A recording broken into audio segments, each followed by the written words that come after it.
Before you want someone else to love you, my dear, learn how to sit lovingly with yourself. Before you ask another person to choose you, ask whether you have been choosing yourself. Before you long for someone to stay, gently ask whether you have been staying with your own heart when it is sad, afraid, ashamed, or in need. The love you keep searching for outside often begins with the way you sit with yourself when no one else is there. It begins in the quiet moments, when there is no audience, no applause, no one to impress, no one to rescue you, no one to tell you who you are. It begins with the voice you use when you make a mistake. It begins with the way you respond to your own emotions. It begins with whether your inner world feels like a home or a courtroom. The most important relationship you will ever have is the relationship with yourself, because you are with yourself 24 hours a day. You wake up with your own thoughts. You fall asleep inside your own energy. You carry your own inner voice into every room, every relationship, every decision, every dream, every disappointment, and every new beginning. If the voice inside you is gentle, you have a place to rest wherever you go. If the voice inside you is cruel, even love from others may not feel safe enough to receive. This is why building a loving relationship with yourself is not selfish. It is sacred. It is the foundation from which you learn how to love others without abandoning yourself, and how to receive love without losing your peace. If you constantly judge yourself, silence your own needs, betray your own boundaries, and leave your own emotions alone, the soul begins to feel unsafe inside the body. It begins to whisper, "No one is here for me, not even me." And when the soul feels unsafe, you may begin searching desperately for someone outside to make you feel real, wanted, chosen, and held. But my dear, no outer love can fully heal the place where you keep rejecting yourself. Outer love can support you, yes. It can bless you, comfort you, and reflect your worth. But the daily work of becoming your own safe place begins inside. Say softly, "I am willing to build a loving relationship with myself." Let that be the beginning, not perfection, willingness. And let us speak tenderly about why we abandon ourselves, because self-abandonment usually does not begin because you hate yourself. Very often, it begins as a form of protection. It begins as a way to be accepted, to be safe, to be loved, to avoid conflict, or to prevent rejection. Perhaps long ago, you learned that to be loved, you had to be easier, less demanding, less emotional, less honest, less angry, less needy, less yourself. Perhaps you learned that your tears were too much, your anger was dangerous, your needs were inconvenient, your truth created tension, and your silence kept the peace.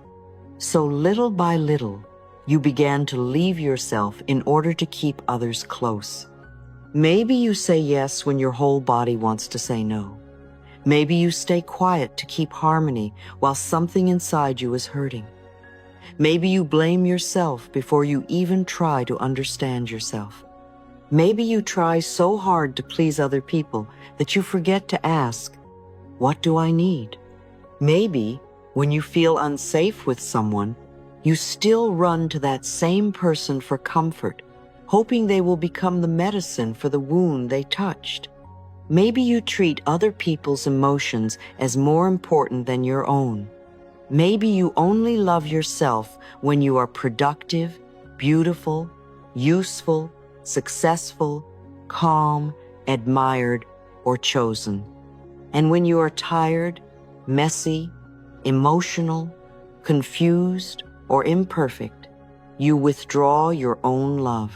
My dear, if this has been your pattern, please do not use this truth to shame yourself. You are not wrong for having abandoned yourself in the past. You were using an old strategy to find safety. A little child inside you may have once believed, if I abandon myself just a little, maybe they will stay. If I hide my needs, maybe I will be easier to love. If I become what they want, maybe I will not be rejected. That child was not foolish. That child was trying to survive. But today, you are allowed to learn a new way. You do not have to leave yourself in order to be loved. You do not have to betray your own heart to belong. You do not have to become small so someone else can feel comfortable. Say gently, I no longer abandon myself to be accepted by others. Breathe with that sentence. Let it touch the places where you have been over-giving, over-explaining, over-apologizing, over-performing, and forgetting your own needs. You can belong to yourself and still love others. You can have compassion and still have boundaries. You can be kind and still say no. You can be loving and still tell the truth. You can be soft without disappearing. A loving relationship with yourself is not built in one dramatic moment. It is built in small moments, repeated again and again. It is built when you listen to your emotions instead of immediately rejecting them. It is built when you keep a small promise to yourself, and your soul begins to say, I can trust me. It is built when you choose rest instead of punishing yourself for being tired. It is built when you praise yourself instead of waiting for someone else to notice. It is built when you say, this mistake does not define me. It is built when you speak to yourself as you would speak to someone you truly love. Ask yourself today, if I were someone who truly loved me, what would I say to myself right now? Would you say, you are stupid, you are behind, you are too much, you are not enough? No, my dear, love would not speak like that. Love might say, I know you are tired. I am here with you. Love might say, you made a mistake, but you are still worthy. Love might say, let us take one small step.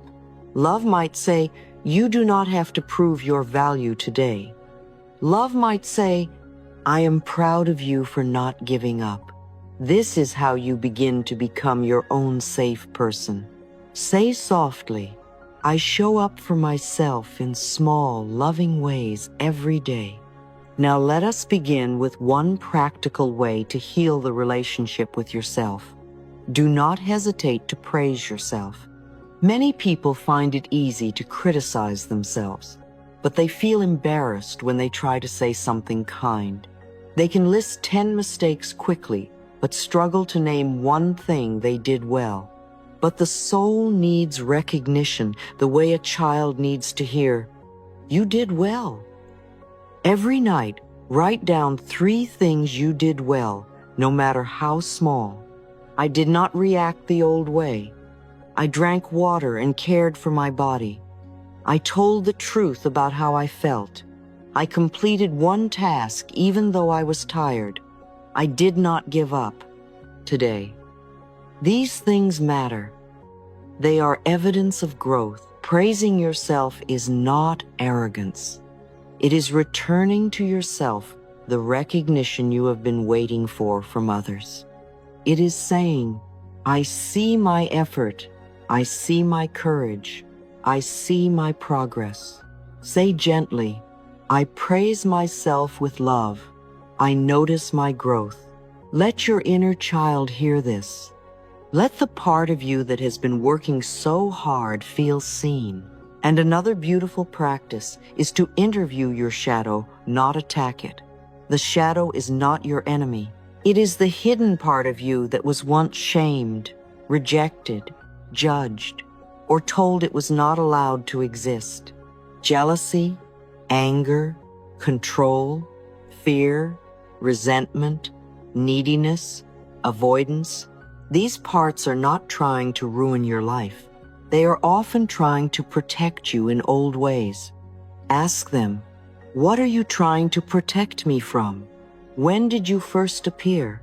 What are you afraid will happen if I change? What do you need me to understand? Do you need love, boundaries, or safety? Jealousy may be saying, I also want to be chosen. Anger may be saying, my boundary was crossed. Control may be saying, I am afraid of being hurt again. When you bring loving light into the shadow, it no longer has to control you from behind. Say softly, I meet every hidden part of myself with compassion. My dear, this is how self-love becomes real, not by loving only the polished parts, but by gently bringing every hidden piece of you back into the warmth of your own heart. Now, my dear, let us continue with another tender practice. Create an evidence box. This is a beautiful way to help the mind remember what fear often forgets. The mind, especially a wounded mind, can be very quick to remember mistakes. It remembers the time you failed. It remembers the words you should not have said.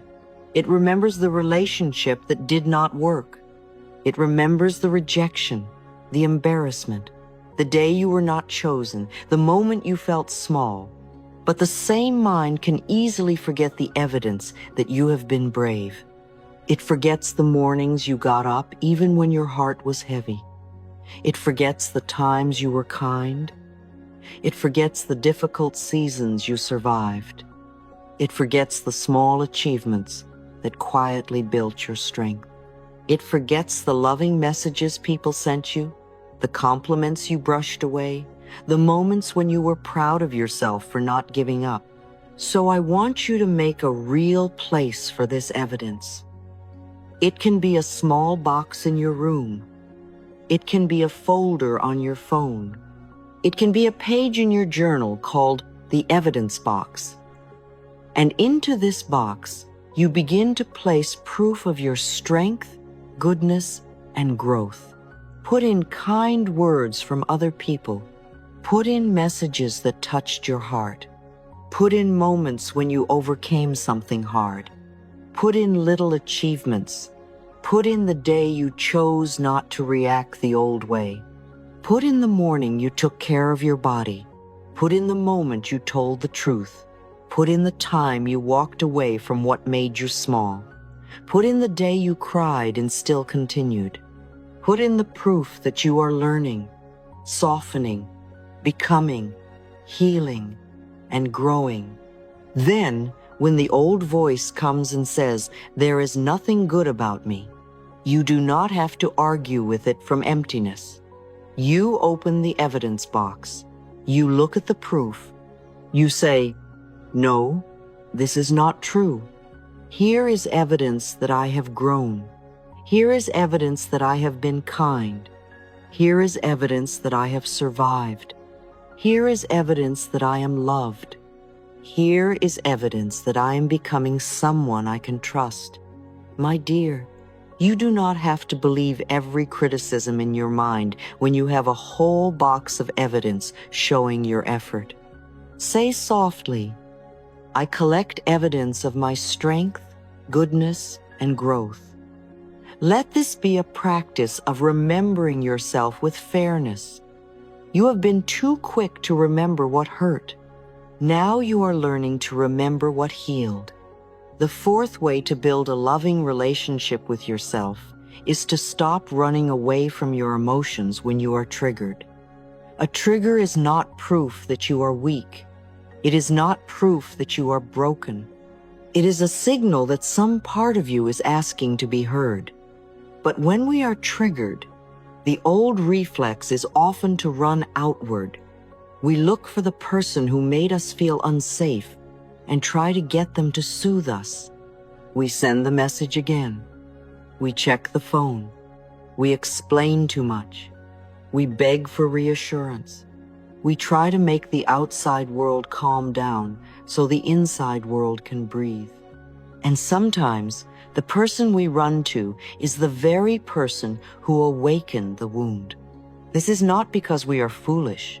It is because the nervous system is looking for relief. But healing begins when you pause and turn inward.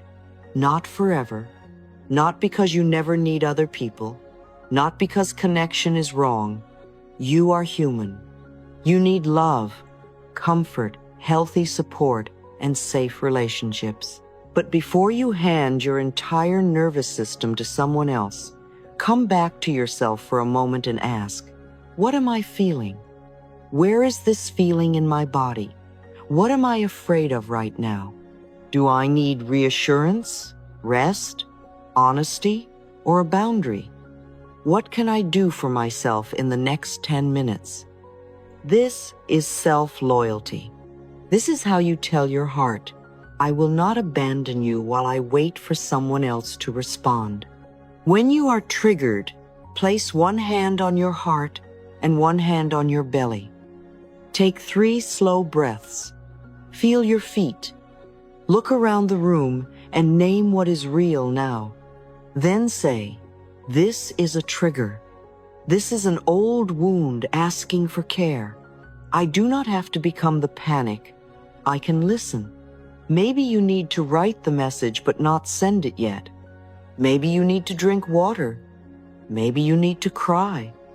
Maybe you need to step outside. Maybe you need to say, I will respond later when I am calm. Maybe you need to remember that silence does not always mean abandonment, and someone else's mood does not decide your worth. Say gently, when I am triggered, I return to myself with love. Let this sentence become a bridge back to safety. The 5th way is to accept your emotions instead of rushing to fix them. My dear, so many people think healing means they must immediately become calm. They feel anxiety and say, why am I still anxious? They feel sadness and say, I should be over this. They feel anger and say, I am a bad person. They feel fear and say, I must get rid of this now. But emotions often become stronger when they are attacked. What you resist with hatred may tighten. What you meet with love may soften. You do not need to change anxiety immediately. You do not need to force peace. You can begin with recognition. You can say, I see you. I know you are here.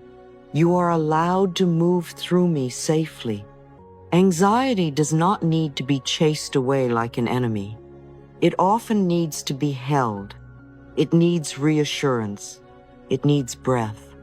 It needs a body that says, we are safe enough right now. Sadness does not mean you are failing. It may mean something in you needs comfort. Anger does not mean you are bad. It may mean a boundary needs to be honored. You can feel anxious and still be safe. You can feel sad and still be loved. You can feel angry and still be a good person. You are not your emotion. You are the loving space that can hold the emotion. Try a simple 90-second practice. Place your hand on your heart or your belly. Name the feeling without making it your identity. Say, this is anxiety, or this is sadness, or this is anger. Then say, I do not have to become it. I can hold it with love. Let the feeling move as sensation. Heat, tightness, heaviness, trembling, numbness. Breathe around it. Do not demand that it disappear. Give it safety. Many emotions are like children knocking on the door. If you scream at them, they cry louder. If you open gently and say, I see you, they begin to calm. Say softly, I allow my feelings to move through me safely. The 6th way to heal your relationship with yourself is to separate outer events from your inner worth. This is very important. A rejection can hurt, but it does not mean you are unworthy. A relationship ending can break your heart, but it does not mean you have failed at love. A mistake can teach you, but it does not mean you are a mistake. A criticism can sting, but it does not become the truth of your value. Someone's silence may awaken fear, but it does not prove you are not lovable. One difficult day does not erase your goodness. One closed door does not cancel your future. My dear, events are events. Your worth is your worth. Do not mix them into one. When something painful happens, the wounded mind often says, "This happened because I am not enough." But a healed inner voice says, "This happened, and I am still worthy." Practice this sentence. This happened, but it does not define me. Say it again. This happened, but it does not define me. If someone does not choose you, say, "This hurts, but I am still worthy of love." If you make a mistake, say, "I did something wrong, but I am not a wrong person." If you are rejected, say, "I am being redirected, not stripped of my value." This is how you take your power back. You stop letting every outside event become a verdict on your soul.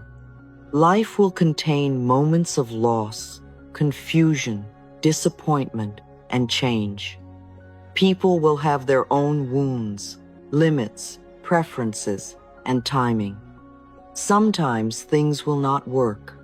Sometimes plans will shift. Sometimes someone will not see you clearly. But none of this is allowed to become the final definition of who you are. You are not the message that did not come. You are not the job that did not happen. You are not the person who left.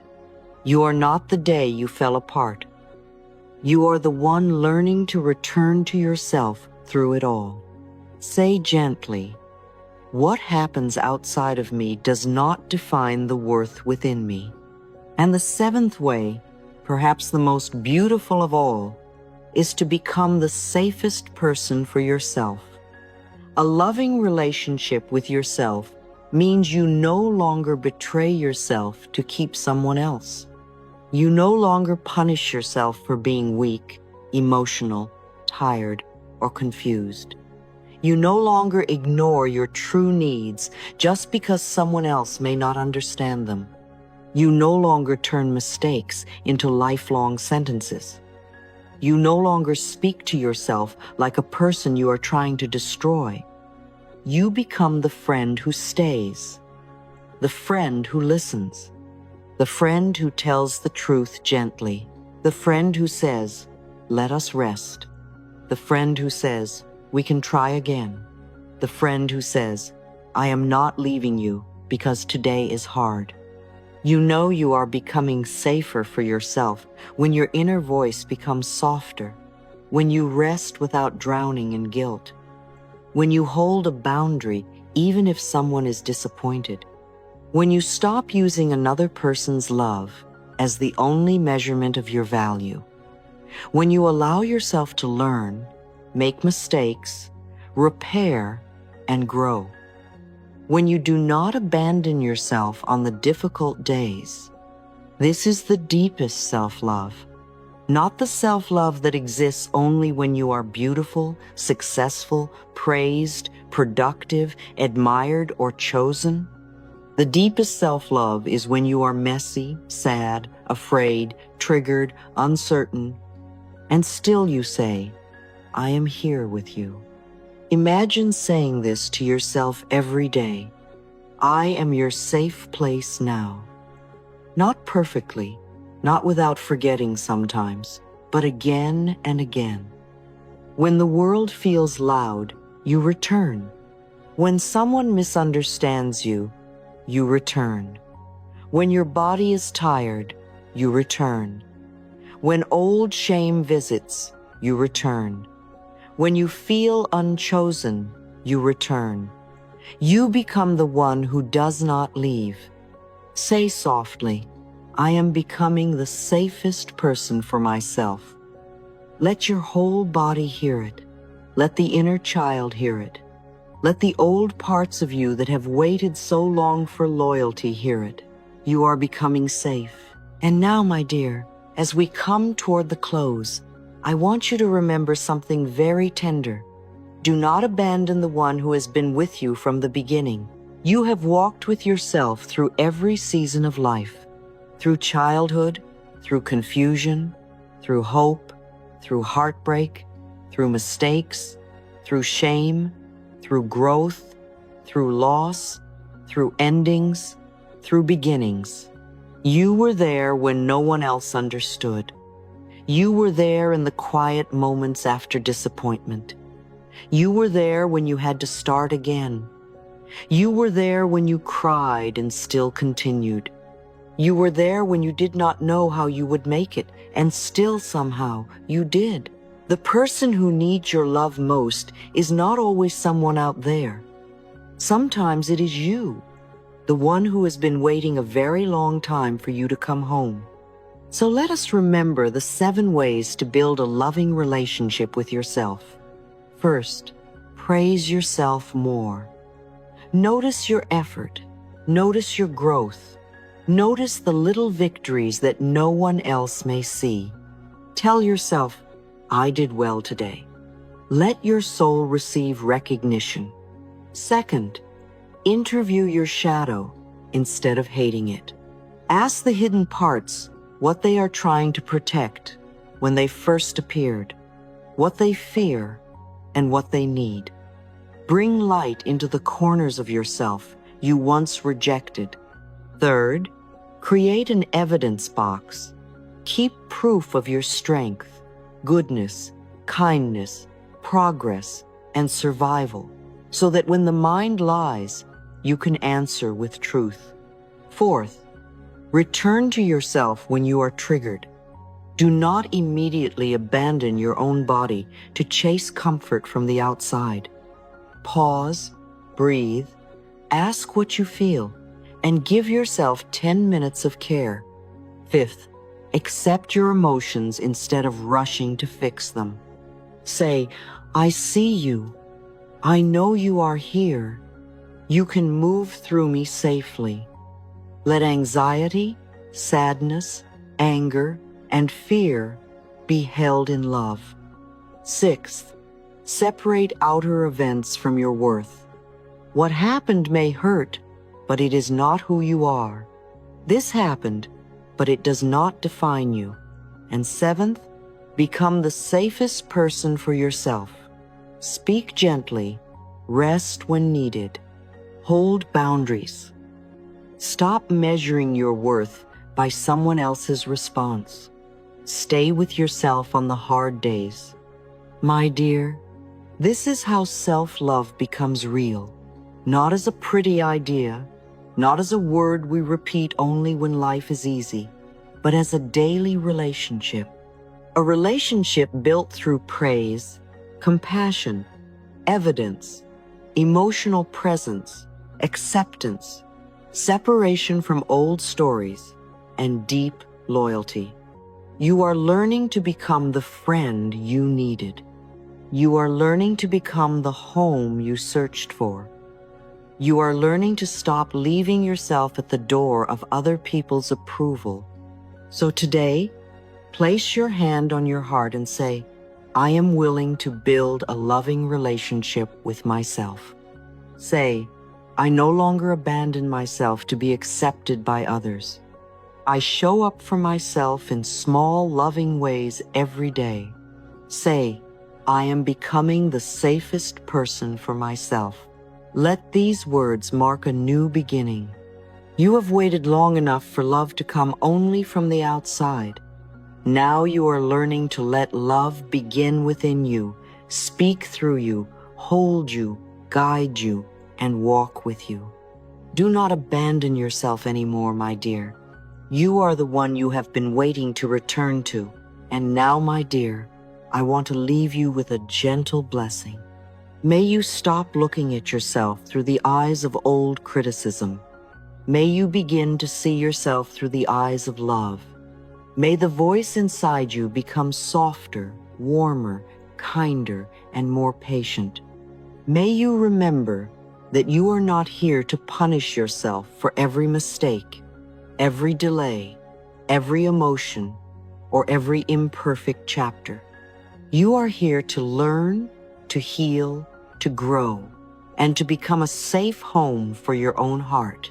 May you praise yourself for the little things no one else sees. May you honor the courage it took to keep going. May you forgive the version of you who did not know better. May you hold your inner child with tenderness and say, I am here now. You are safe with me. May every hidden part of you feel less ashamed, less afraid, and more welcome in the light of your compassion. May you stop abandoning yourself to be accepted by others. May you no longer shrink your truth to keep someone close. May you no longer call yourself too much simply because someone else did not know how to love you gently. May you learn to say no without guilt, yes without fear, and I need care without apology. May your difficult emotions no longer frighten you. May sadness soften into self-kindness. May anger become healthy boundaries. May fear become a request for safety. May shame dissolve in the warmth of self-acceptance. May you remember, again and again, that what happens outside of you does not define the worth within you. And may this new relationship with yourself become the beginning of a more peaceful life. May you walk with yourself as a beloved friend.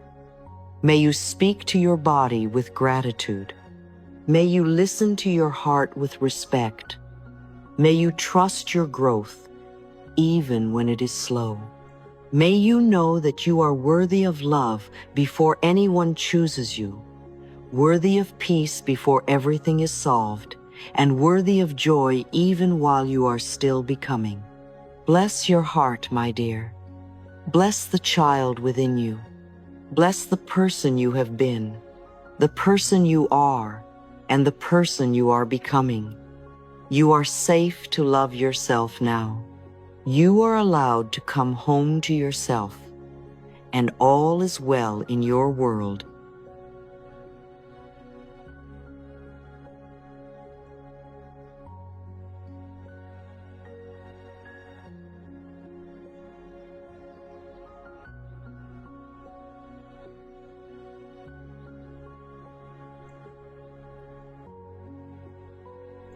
Hello, my dear friends. Today, before we begin, I want to ask you very gently, how are you feeling? Not how are you pretending to feel. Not what answer do you give when someone casually asks and you automatically say, I am fine.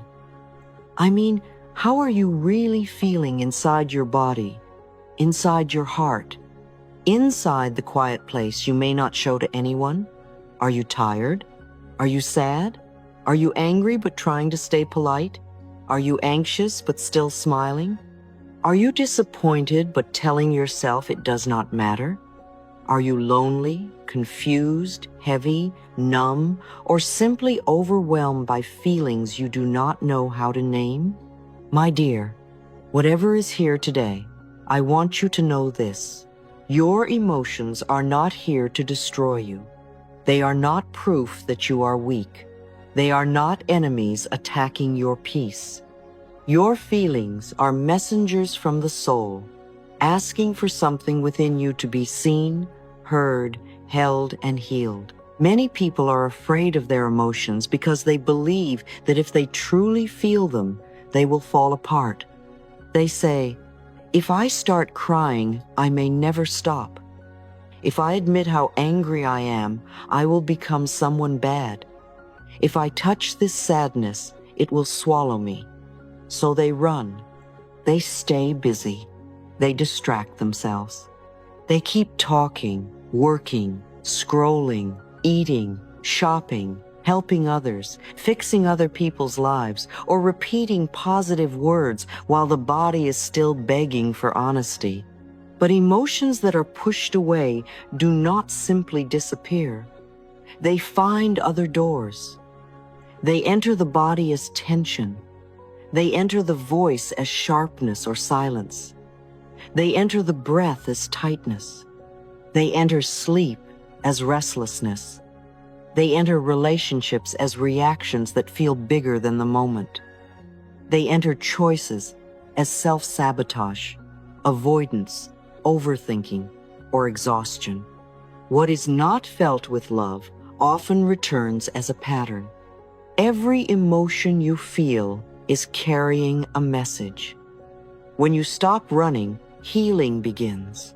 This does not mean you have to drown in the feeling. It does not mean you have to become the emotion. It means you begin to sit beside it instead of fighting it. You say, "What are you trying to tell me?" You say, "Where do you live in my body?" You say, "What part of me needs kindness right now?" My dear, your feelings are not your weakness. They are a language. And when you learn to listen to that language, you begin to come home to yourself. Place a hand on your heart and say softly, "I am safe to feel. I listen to my emotions with love." Let that be the first doorway. You are safe to feel, one breath at a time. You are safe to listen without judgment. You are safe to meet yourself. Let us speak honestly about running away from emotions. Running can feel comforting at first. It gives you a short moment of relief. You do not have to face the ache. You do not have to feel the disappointment. You do not have to name the anger. You do not have to admit the loneliness. So you fill every empty space. You keep the phone near you because silence feels dangerous. You eat when your heart is hungry for comfort. You shop when you need to feel control. You work because stillness may reveal what hurts.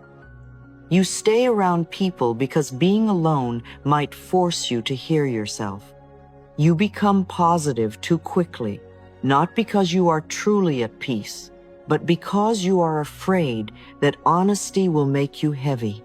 And perhaps you say, "I am fine," while your shoulders are tight, your stomach is clenched, your jaw is locked, and your breath cannot move deeply. But my dear, the self you keep escaping is the self that most needs your love.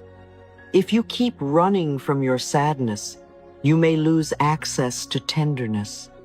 If you keep running from anger, you may lose access to boundaries. If you keep running from grief, you may lose access to healing. If you keep running from fear, you may lose access to the part of you asking for safety. Avoidance gives temporary comfort, but over time it disconnects you from your own inner guidance. You may become numb. You may feel tired in the soul. You may explode over small things because the old feelings have been waiting too long. You may overthink because the mind is trying to solve what the heart has not been allowed to feel. Emotions do not need to be defeated. Emotions need to be moved through. Say gently, "I no longer run from myself. I gently turn toward what I feel." Now, let us bring this into the body, because emotions do not live only in the mind. They live in the chest, the throat, the belly, the shoulders, the jaw, the hands, the breath, and the heartbeat. Sadness may feel like weight in the chest. Shame may make you want to shrink, hide, lower your head, or disappear. Anger may tighten the jaw, clench the fists, heat the face, or lift the shoulders. Anxiety may twist the stomach, shorten the breath, or make the heart beat faster. Helplessness may make the body feel heavy, limp, and without energy. Your body often tells the truth before your mind has found the words. The mind may say, "It is nothing," while the body says, "I am not okay." The mind may say, I have forgiven, while the chest still tightens when the memory appears. The mind may say, I do not care, while the throat closes because something still wants to be spoken. So ask your body, where is this feeling living? Do not analyze too much. Just notice. Is it in the throat? Maybe something needs to be said. Is it in the belly? Maybe something feels unsafe. Is it in the chest? Maybe grief, longing, or tenderness is present. Is it in the shoulders? Maybe you have been carrying too much. Is it in the jaw? Maybe anger has been held back for too long. This question takes you from thought into deeper truth. The body is wise. It does not need fancy language. It speaks through sensation, warmth, tightness, heaviness, trembling, numbness, pressure, restlessness. When you listen patiently, the body begins to trust you. Say softly, my body is wise. I listen to its messages with patience and love. And please, my dear, stop calling your emotions bad. There are no bad emotions. There are comfortable emotions and uncomfortable emotions. There are easy emotions and difficult emotions. There are emotions that feel pleasant and emotions that ask you to become very brave and very tender, but they are not bad. When you call sadness bad, you begin to shame yourself for loving what was lost. Sadness is not bad. It may be saying something mattered.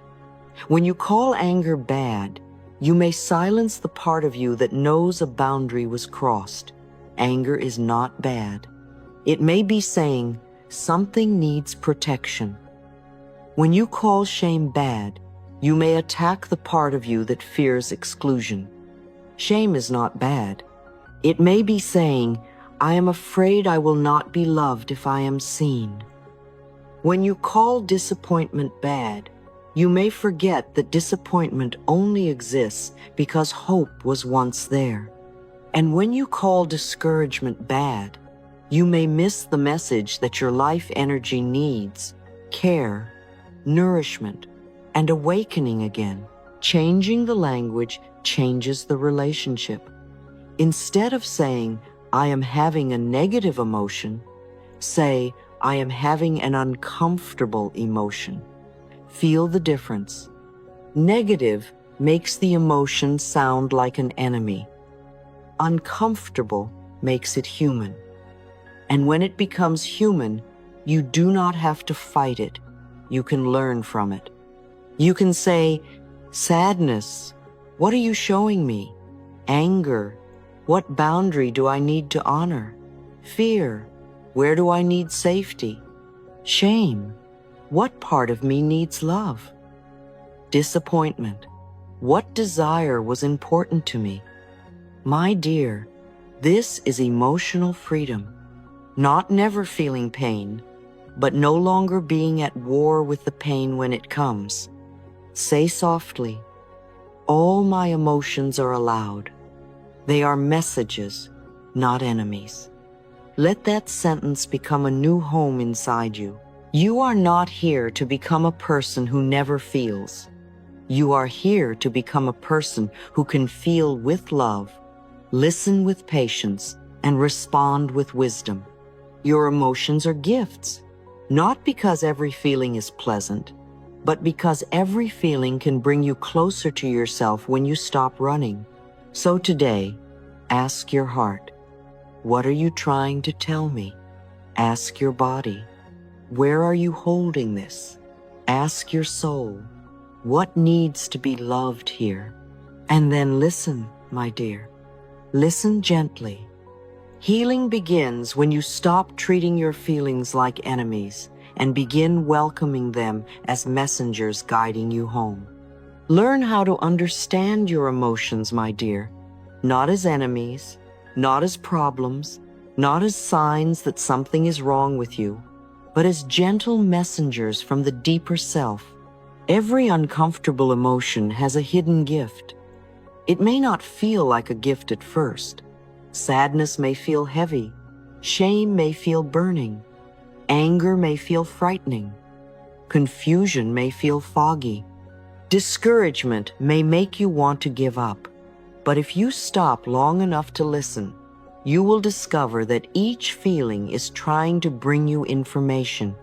It is trying to show you where you need comfort, protection, honesty, rest, boundaries, courage, or love.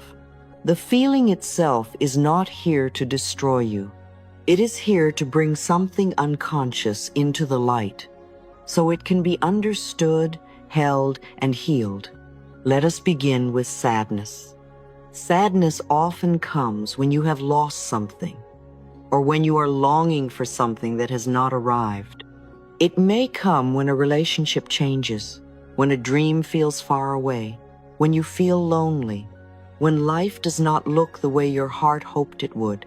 Many people try to push sadness away because they think sadness means weakness. But sadness is not weakness, my dear. Sadness is evidence that your heart is soft enough to care. Sadness says, something mattered to me. It says, I need comfort. It says, I am grieving something, even if I cannot explain it perfectly. The gift of sadness is tenderness. It softens the heart. It reminds you that you are alive, that you can love deeply, care deeply, and feel deeply. When sadness comes, do not say, why am I like this? Ask, what in me needs to be held? Maybe the answer is your inner child. Maybe it is a dream you have been afraid to admit still matters. Maybe it is a need for rest, connection, or gentleness. Place your hand on your heart and say, I allow my sadness to move through me. My heart is safe with me. Then there is shame. Shame is one of the most painful emotions because it does not only say, I did something wrong. It says, I am wrong. It tells you to hide. It makes you afraid that if people truly see you, they will reject you. Shame may arise when you make a mistake, when you feel exposed, when you compare yourself, when old criticism is touched, or when you believe some part of you is not lovable. But shame is not proof that you are unworthy. Shame is a sign that some part of you needs compassion very deeply. The gift hidden inside shame is the invitation to stop hiding from yourself. Shame points to the exact place where you need to say, even here, I am still worthy of love. Ask gently, what part of me needs to hear that it is not bad, not ugly, not hateful, not beyond love? Perhaps it is the child who was criticized. Perhaps it is the body you have judged. Perhaps it is the mistake you keep replaying. Perhaps it is the desire you think is too much. Bring tenderness there. Say softly, I release shame. I am worthy of love exactly as I am. Helplessness is another difficult feeling. It can make the body feel heavy and powerless, as though life is too large and you have no choice left. Helplessness may come when problems pile up, when you have tried many times, when someone else's behavior hurts you, when money feels uncertain, when the future feels blocked, or when you feel too tired to act. The message of helplessness is often, I cannot carry all of this. And that message deserves respect. But the gift of helplessness is that it brings you back to the smallest possible step. It says, do not try to solve the whole life right now. Find one piece of power. Ask, what is one very small thing I can still do right now? Maybe you can drink water. Maybe you can write one sentence. Maybe you can ask for help. Maybe you can open one document. Maybe you can take one deep breath. Maybe you can say no to one thing. A small step may not solve everything, but it tells your nervous system, I still have choice. Say gently, one small step returns me to my power. Anger is often misunderstood. Many people are afraid of anger because they have seen anger used as harm. But anger itself is not bad. Anger may be saying that a boundary has been crossed. It may be saying that you have been silent too long. It may be saying that something in you needs protection. It may be saying, this is not right for me. The gift of anger is energy, truth, movement, boundaries. Anger can help you say no. It can help you stop tolerating what is hurting you. It can help you stand on your own side. But anger must be held with wisdom. You do not need to let it burn your life down. You do not need to harm yourself or others with it. You can listen to the message without becoming destructive. Ask, what boundary in me needs to be protected? Maybe you need to stop overgiving. Maybe you need to speak honestly. Maybe you need to leave a situation. Maybe you need to stop betraying your own body. Say softly, I honor my anger without letting it harm me or others. I use it to create healthy boundaries. Vulnerability is the feeling of being open, exposed, unsure, and real. It can feel uncomfortable because the heart is not hiding behind armor. You may feel vulnerable when you tell the truth, when you love someone, when you create something, when you ask for help, when you begin again, when you admit you do not know, when you let someone see the tender places in you. Vulnerability says, something real is happening. The gift of vulnerability is connection. There is no deep love without some willingness to be seen. There is no true intimacy if everyone is wearing a mask. There is no authentic life if you never allow your real self to step forward. But vulnerability also needs wisdom. You do not have to open your heart to everyone. You do not have to reveal your deepest self in unsafe places. Ask, how can I open little by little while still protecting my safety? This is the balance, an open heart with clear boundaries. Say gently, it is safe for me to be real. I open my heart with wisdom and love. Confusion is another feeling that many people resist. We want answers quickly. We want certainty. We want to know which way to go, what to choose, what to believe, what will happen. But confusion often comes when you are between the old and the new. The old life no longer fits, but the new one has not fully appeared. The mind does not have enough information yet, or the soul is asking you to slow down. Confusion is uncomfortable, but it is not always a mistake. Sometimes confusion creates a sacred pause, so you do not rush into a choice made from fear. Sometimes it means your inner compass is recalibrating. Sometimes it means something deeper is forming beneath the surface. The gift of confusion is space. Ask, what would become clearer if I stopped forcing myself to know immediately? Perhaps you need rest before deciding. Perhaps you need more information. Perhaps you need to listen to the body. Perhaps clarity will come after one honest conversation. Say softly, clarity comes in perfect timing. I allow myself to pause.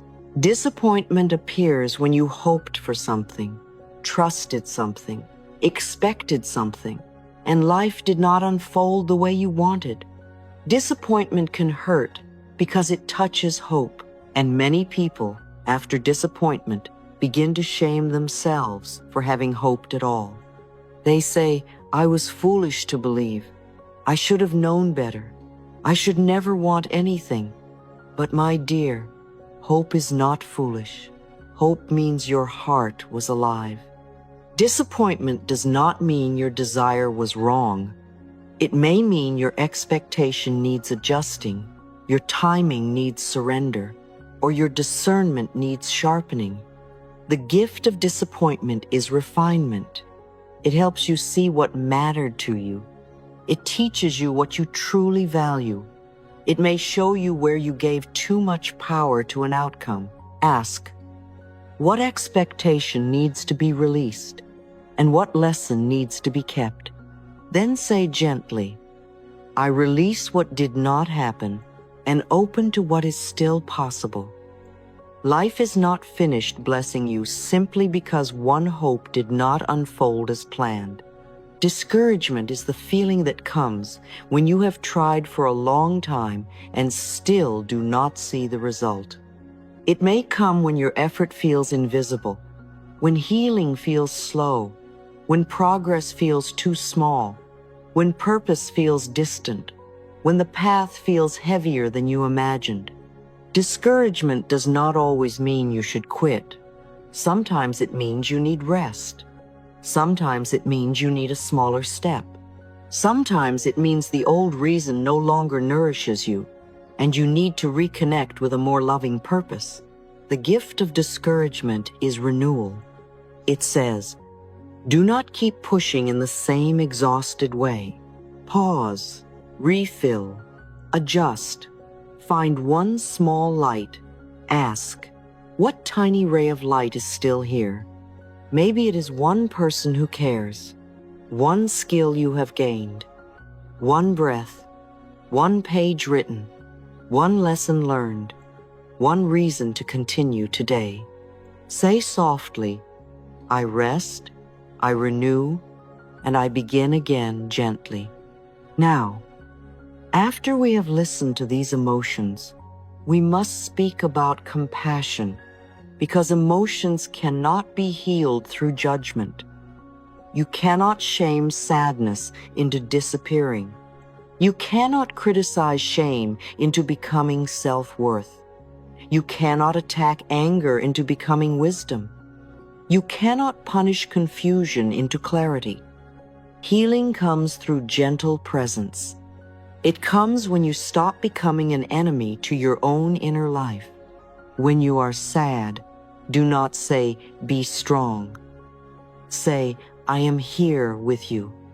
When you feel shame, do not say, I am terrible. Say, I am still worthy of love. When you feel anger, do not say, I am bad. Say, something in me may need protection. When you feel disappointed, do not say, I was stupid for hoping. Say, hope is proof that I am still alive. These sentences may feel simple, but they change the nervous system. They tell the body, I am no longer against you. Self-compassion does not make you weak. It makes you safe within yourself. A nervous system that feels attacked will defend, freeze, collapse, or rebel. A nervous system that feels met with kindness can soften, learn, repair, and grow. This is why compassion is not indulgence. It is healing intelligence. It allows you to feel without becoming lost. It allows you to be honest without becoming cruel. It allows you to take responsibility without drowning in shame. It allows you to say, this feeling is here and I can meet it with love. Say gently, I meet myself with compassion. I am gentle with every part of me. And as you learn compassion for yourself, something beautiful begins to happen. You become more compassionate toward others too. You begin to understand that people often react from their wounds. The angry person may be in pain. The controlling person may be afraid. The cold person may have once been hurt when they opened their heart. The judgmental person may be judging themselves even more harshly inside. This understanding does not mean you excuse harmful behavior. It does not mean you stay where you are mistreated. It does not mean you let people cross your boundaries because you understand their pain. Compassion without boundaries becomes self-abandonment. Boundaries without compassion can become bitterness. The balance is to see with understanding and act with self-respect. You can say, "I understand that you may be hurting, and I will not allow you to hurt me." You can say, "I see that fear may be behind this control, and I still choose my freedom." You can say, "I have compassion for your wounds, and I am responsible for protecting my peace." This is emotional maturity. You no longer need to hate someone in order to set a boundary. You no longer need to make someone a monster in order to leave what is unhealthy. You can choose love and still choose distance. You can forgive and still not return. You can understand and still say no. Say softly, "I offer compassion without abandoning myself. I choose love with boundaries." Now let us practice listening to emotions for 5 minutes. This exercise is simple, and it can be done anytime you feel overwhelmed by what is moving inside you. Step 1. Stop. Place your hand on your heart or your belly. Let your touch be warm, not demanding. Say, "I am safe to feel." You are not saying the feeling is easy. You are saying you are willing to stay with yourself while it moves. Step 2. Name the emotion.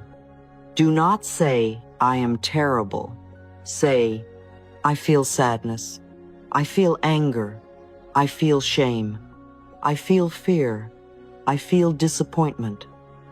Naming creates space. You are not the emotion. You are the loving awareness noticing the emotion. Step 3. Find it in the body. Ask, "Where is this emotion living in my body? Is it in the chest, the throat, the belly, the shoulders, the jaw, the hands, the breath?" Notice the sensation: heavy, tight, warm, numb, restless, sharp, soft. You do not need to change it immediately. You only need to witness it. Step 4. Ask the message. Gently say, "What are you trying to teach me?" Then wait. The answer may come as a word, an image, a memory, or a knowing. Sadness may say, "I need comfort." Anger may say, "Protect me." Shame may say, "Please love this hidden part." Confusion may say, "Slow down." Discouragement may say, "Rest and begin again." Step 5. Respond with compassion. Say, "Thank you for trying to protect me. I am listening now." This sentence is powerful because many uncomfortable emotions are protective in some way. Fear tries to prevent danger. Shame tries to prevent rejection. Anger tries to protect boundaries. Even if the strategy is not always helpful, the intention often comes from survival. Step 6. Choose one loving action. Let the emotion guide you toward care. If sadness is present, perhaps you cry, rest, or write. If anger is present, perhaps you set a boundary or move your body. If shame is present, perhaps you place a hand on your heart and speak kindly to the hidden part. If confusion is present, perhaps you pause instead of rushing. If disappointment is present, perhaps you release one expectation and open to what is still possible. If discouragement is present, perhaps you take a break, then choose one tiny step. The action does not have to be dramatic. It only needs to say, "I heard you." This is how emotion becomes a bridge instead of a prison. My dear, The gift of emotion is that it returns you to yourself. It shows you where you are tender. It shows you where you need boundaries. It shows you where you still hope. It shows you where you need rest. It shows you what matters. It shows you what is asking to heal. When you stop running, stop judging, stop calling yourself bad for being human, you begin to discover that feelings are not the end of peace. They are often the doorway into deeper peace. You can feel sadness and still be safe. You can feel anger and still be loving.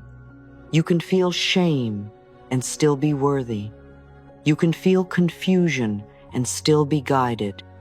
You can feel discouragement and still begin again. So today, when an uncomfortable emotion rises, do not immediately distract yourself. Do not immediately attack yourself. Pause, breathe, name it, find it in the body. Ask what it wants to teach you. Thank it for trying to protect you. Then, choose one loving action. This is emotional healing in its simplest form. You are no longer running from yourself. You are becoming a safe place for yourself. You are learning the language of your own soul. And as you listen with patience and love, the parts of you that once screamed, hid, or tightened may finally begin to soften. All your emotions are allowed. They are messages, not enemies. And you, my dear, are safe to listen.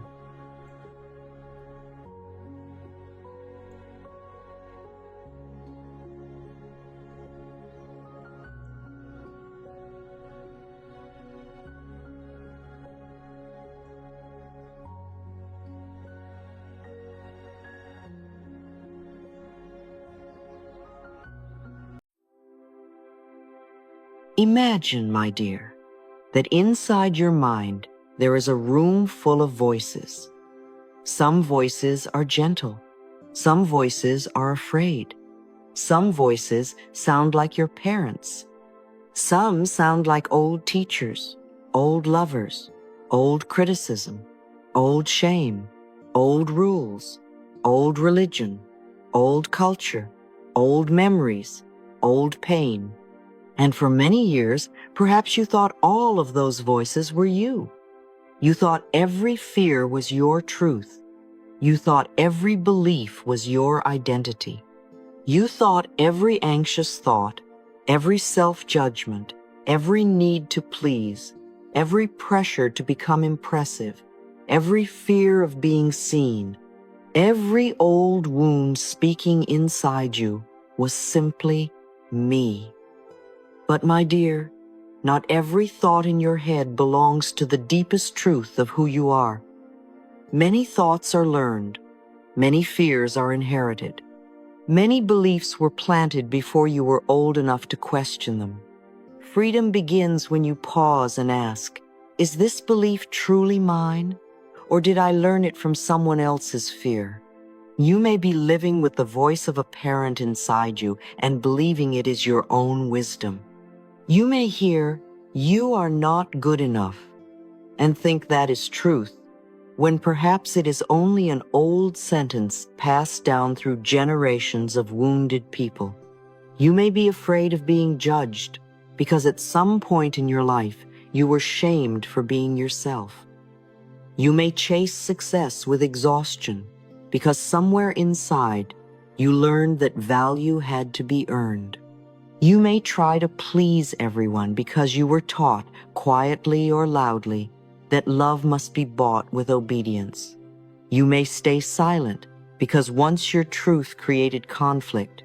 You may over-explain because once you were misunderstood. You may hide your softness because once softness was not protected. But none of these patterns is the whole of you. They are layers. They are survival strategies. They are old costumes the soul learned to wear. To become free, you must begin to understand the different layers of the I. There is the self that other people see. There is the self you want them to see. There is the self you think you are, and beneath all of these, there is the deeper self, the eternal self, the quiet center that does not need applause, defense, or performance. When you live only from the self others see, you become controlled by their reactions. If they praise you, you rise. If they criticize you, you fall. If they misunderstand you, you panic and try to prove yourself. If they leave, you wonder if you were ever lovable. But other people do not see you purely. They see you through their own filters, their wounds, their standards, their fears, their past, their limitations, their projections. Their opinion may contain information, but it is not a final judgment on your soul. My dear, do not hand your spirit to every passing opinion. Listen when wisdom is offered, yes. Learn when there is truth, yes. But do not let another person's limited view become the definition of your life. Someone can dislike you and you can still be good. Someone can misunderstand you and you can still be honest. Someone can leave and you can still be worthy of love. Someone can criticize you and you can still be growing beautifully. The eyes of others are not the mirror of your soul. They are only one angle, one moment, one filter. Say softly, I release the need to be defined by others. I know who I am. Then there is the self you want others to see. This is the ideal image. The strong one, the successful one, the beautiful one, the intelligent one, the spiritual one, the positive one, the one who is always fine, always capable, always impressive, always desirable, always calm. This desired self is not wrong. It can inspire growth. It can help you dream. It can show you what qualities you are cultivating. But when it becomes a mask, it begins to separate you from your real heart. You may pretend to be okay when you are hurting. You may perform confidence when you are exhausted. You may show the world achievement while your inner child is begging for rest. You may try to become charming, perfect, easy to love, and impossible to leave. And the more you perform for love, the farther you feel from the one thing you truly want, to be loved as you are. Freedom is allowing yourself to be real, not careless, not unkind, not stuck, real. You are allowed to be someone who is learning. You are allowed to be someone healing. You are allowed to begin again. You are allowed to say, I do not know yet. You are allowed to have a soft day. You are allowed to be unfinished and still worthy. You do not have to turn your life into a performance to deserve belonging. Say gently, I no longer perform for love. I allow myself to be real. Then there is the self you think you are, the story you repeat about yourself each day. This layer can either imprison you or heal you. If your story is filled with self-criticism, you may live in inferiority. I am not enough. I always fail. I am behind. I am too much. I am not lovable. If your story is filled with defense, you may fall into arrogance. I must be better than others.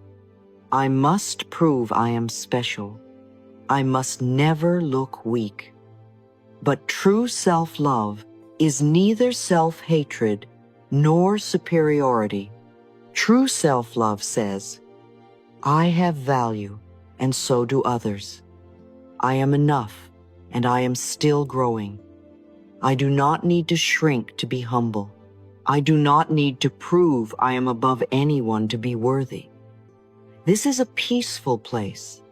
This is self-respect without pride. This is humility without self-abandonment. So begin healing the self you think you are by changing the language you use with yourself. Speak less judgment. Speak less comparison. Speak more truth. Speak more compassion. Say, I am learning. Say, I am allowed to grow. Say, I can make mistakes and still be worthy. Say, I do not need to be better than anyone. I only need to be true to myself. Say softly, I think loving thoughts about myself. I am enough, and I am still growing. These new thoughts become a new inner atmosphere, and in that atmosphere, your real self can breathe. And beneath every role, every fear, every opinion, every mask, every wound, every success, every failure, every relationship, every age, every appearance, there is the deeper self, the eternal self, the part of you that was there when you were a child, before the world taught you to hide. You had a light then, a natural curiosity, a softness, a creativity, a longing to love and be loved. As you grew, you collected masks, protections, fears, and beliefs. But the core of you did not disappear. It is still there, creative, loving, alive, worthy, whole. You do not need to invent your true self. You need to remember it. You do not need to become someone else. You need to remove what was never truly you. This deepest self does not need to be proven. It only needs to be remembered. It does not rise and fall with applause. It does not disappear when someone disapproves. It does not become worthless when a plan fails. It does not become lovable only when you perform well. It simply is. Quiet, whole, free. Place your hand on your heart and say, beneath every role, every fear, and every opinion, I am whole. Then say, the truth of who I am is eternal, whole, and free. Let these words guide you home. You are free to question the old voices. You are free to release the masks. You are free to stop living as a reflection of other people's opinions. You are free to be real, to be gentle, to be unfinished, to be alive. You are free to be yourself and love your life.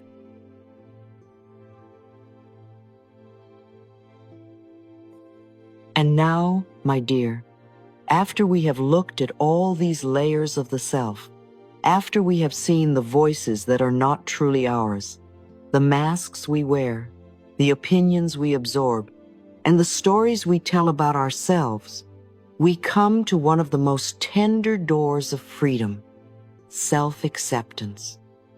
You cannot be free while you are still at war with yourself. You cannot feel peaceful if every day you wake up and treat yourself like a problem to be defeated. You cannot love your life if you are constantly rejecting the person who is living it. So let us be very gentle here.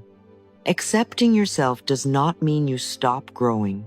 It does not mean you excuse everything, avoid responsibility, or say, this is just who I am, so I will never change. No, my dear. Self-acceptance means you stop hating yourself while you grow. It means you stop believing cruelty is necessary for transformation. It means you can look at yourself honestly and say, this is where I am today, and I am still worthy of love here. Many people think they must become perfect before they can accept themselves. They say, I will accept myself when I lose the weight, when I earn more money, when I heal completely, when I stop making mistakes, when I am calm all the time, when everyone approves of me, when I become the person I imagined. But this keeps freedom always in the future. It makes love a reward instead of a foundation. And if love is only given after perfection, the nervous system never feels safe. The inner child never rests. The heart never opens fully. Self-acceptance says, I accept my strengths, and I accept the places still learning. I accept my past, and I accept this present moment. I accept the light in me, and I accept the parts that still need healing. I accept that I have changed before, and I am allowed to change again. I do not need to be ashamed of the person I used to be in order to become someone wiser. This is freedom. When you stop hiding yourself from yourself, your life energy begins to return. There is so much energy locked inside self-rejection. Think of how much strength it takes to constantly pretend, constantly criticize, constantly compare, constantly hide, constantly prove that you are acceptable. When you accept yourself, that energy comes home. You can finally use it to create, rest, love, heal, and live. You no longer waste your whole life trying to become someone else in order to deserve your own kindness. You begin to say, I accept myself exactly where I am, and I lovingly allow myself to grow. Let that sentence soften you. Exactly where I am, not where I wish I were, not where others think I should be, not where my fear demands I must be. Here, in this body, in this chapter, with this history, with this hope, with this unfinished heart, I accept myself here, and from here, I grow. And as we accept ourselves, we begin to return to the present moment. This is another door of freedom. So much suffering comes from living everywhere except here. When you live too much in the past, regret holds your hand and keeps pulling you backward.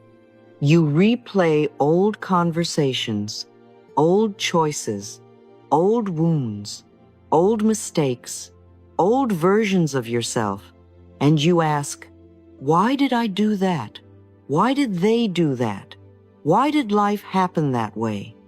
And when you live too much in the future, anxiety pulls you forward. You ask, what if it goes wrong?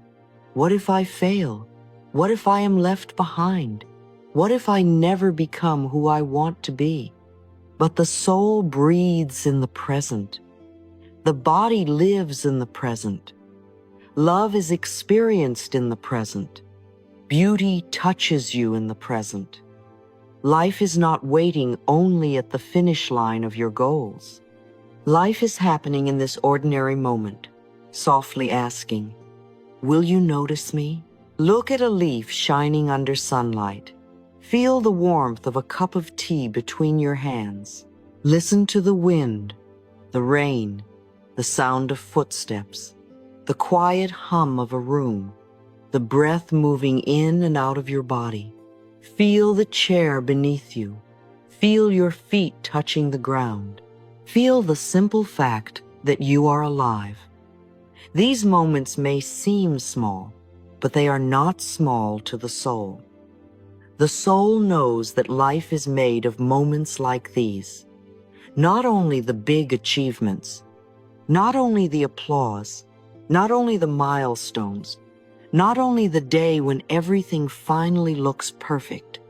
Life is also the steam rising from tea, the softness of morning light, the relief of a deep breath, the comfort of clean sheets, the sound of someone laughing, the way your body relaxes when it realizes it does not have to hurry for 1 minute. You do not need to wait for your life to become perfect before you love it. You can begin loving your life by being present in one ordinary moment. This does not mean you stop desiring more. It does not mean you stop dreaming, healing, building, or becoming. It means you stop postponing aliveness. You stop saying, I will live when everything is fixed. You begin saying, I can live here too. I can breathe here. I can notice beauty here. I can let this moment nourish me. My dear, presence is not passive.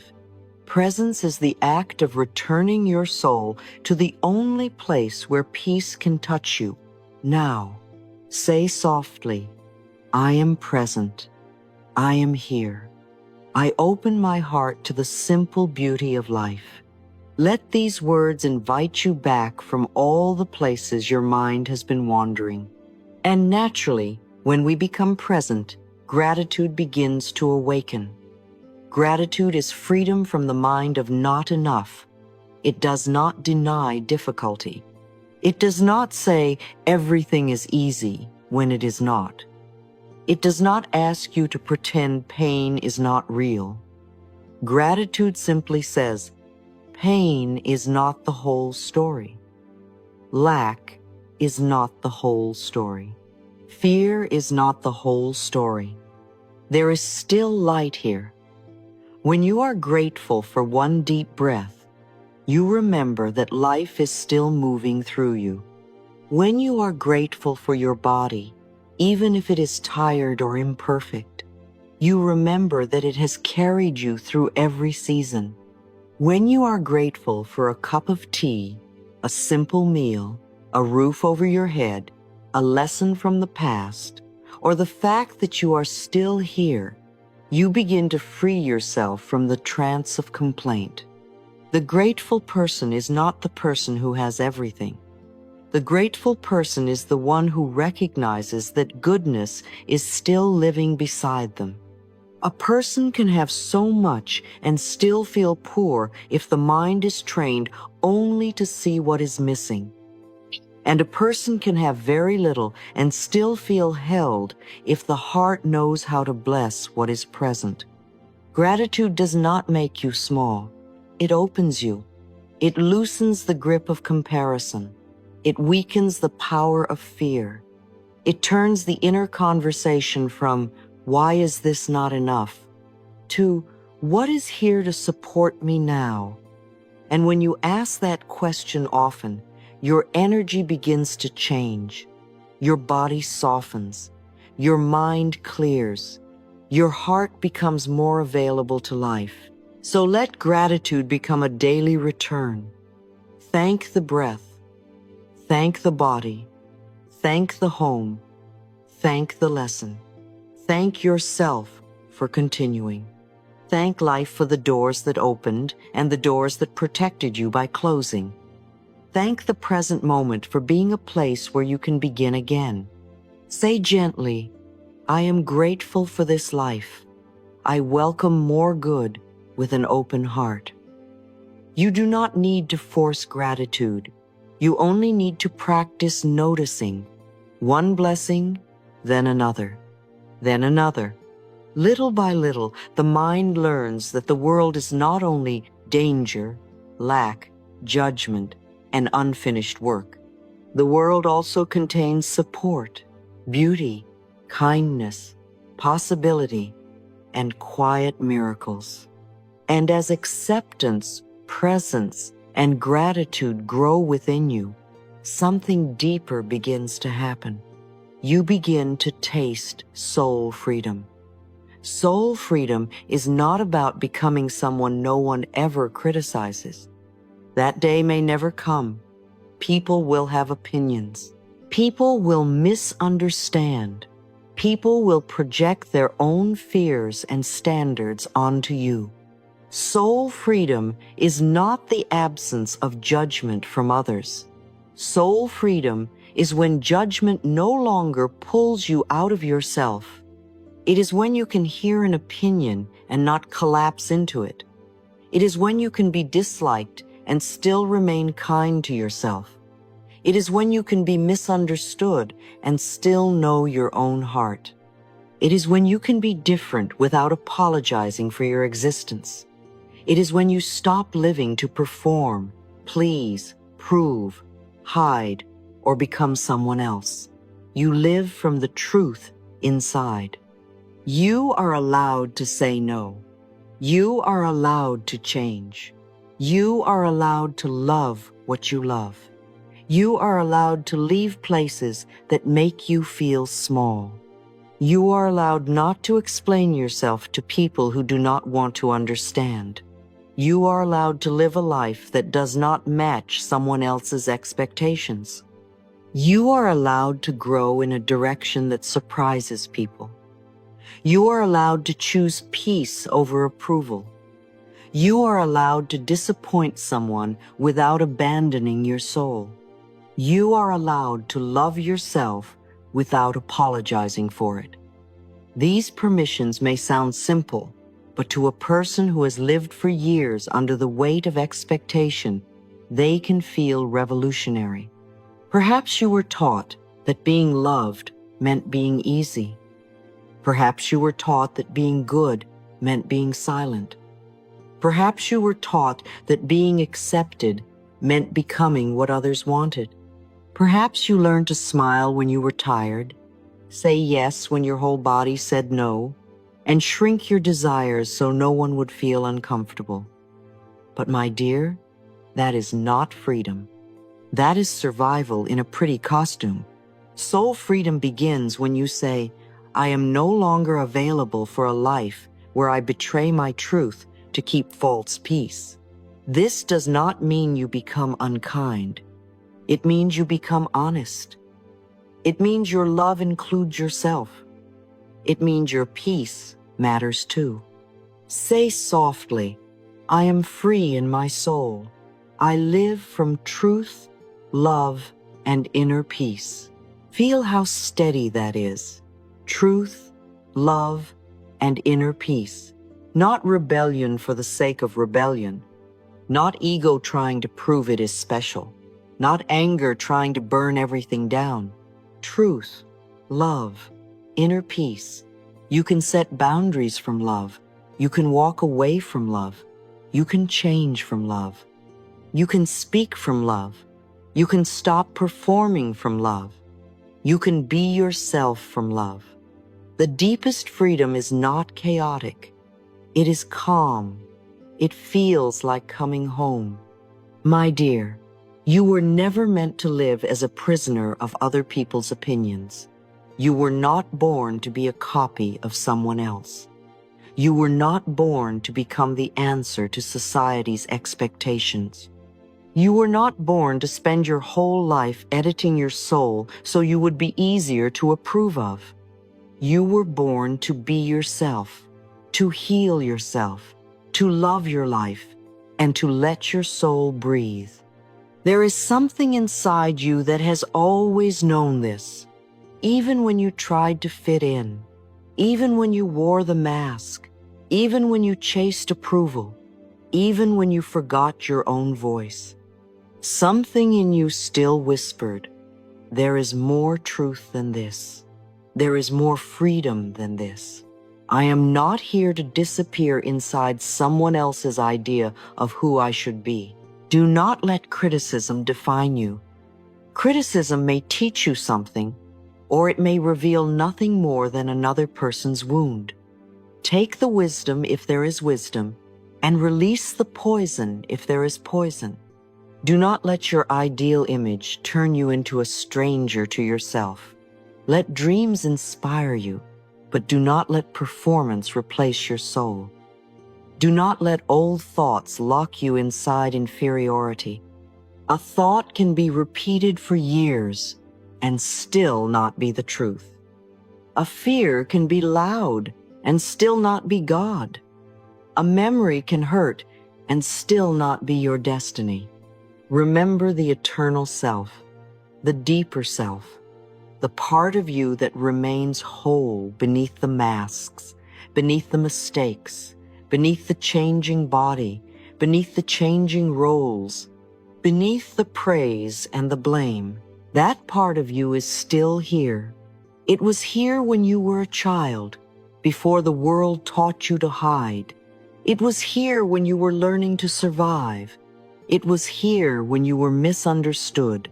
It was here when you forgot your own worth. It is here now, listening, waiting for you to return. It is not asking you to become perfect.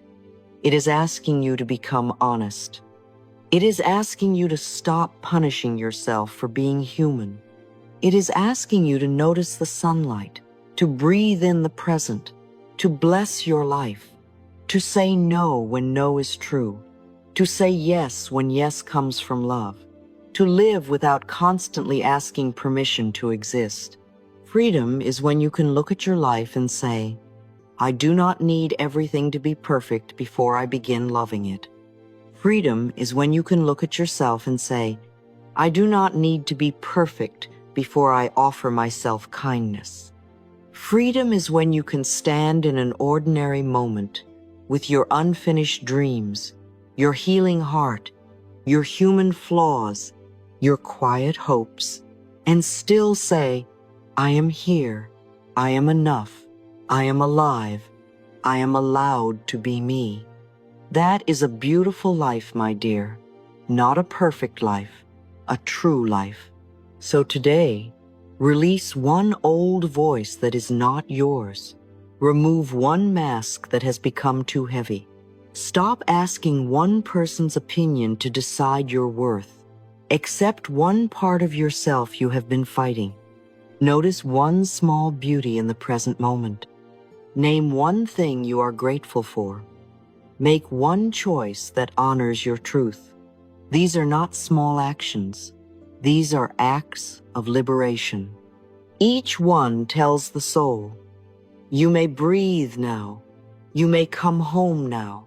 You do not have to live as a prisoner anymore.